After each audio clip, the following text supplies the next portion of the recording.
T'imagines devoir appeler ton assurance auto pour expliquer qu'un éléphant t'a volé ton sandwich. Ça paraît complètement inventé, pourtant cette histoire est réellement arrivée. L'histoire se déroule en Angleterre, en 1934, et nous vient des archives de l'assureur Aviva, qui a publié certains de ses sinistres les plus insolites à l'occasion de son 325e anniversaire. À l'époque, les cirques itinérants traversent régulièrement les villes et villages britanniques directement dans les rues, avec leurs animaux.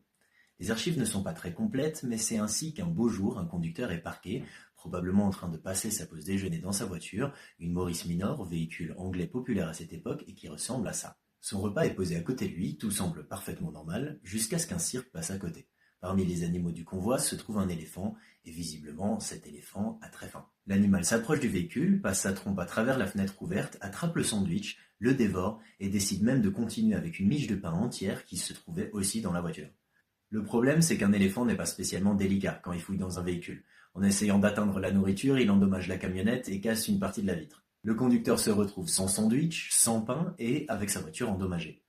Une fois la surprise passée, il déclare le sinistre à son assurance, ce qui devait être une discussion pour le moins particulière. Et c'est grâce à ça que je peux vous raconter l'histoire aujourd'hui, étant donné qu'elle a été enregistrée dans les archives de l'assureur. Comme quoi, quand on parle de dommages causés par un tiers, personne n'avait précisé que le tiers pouvait peser 5 tonnes. Maintenant, si tu travaillais au service des sinistres à cette époque-là, et qu'un client t'appelait ou passait dans tes bureaux en disant « Un éléphant a mangé mon sandwich et cassé ma voiture », est-ce que tu le croirais? Si tu aimes ce genre d'histoire, n'hésite pas à liker et à t'abonner pour ne pas louper les prochaines histoires. On est LCF, on est une boîte de conseils du côté suisse romand, et on en racontera encore plein d'autres.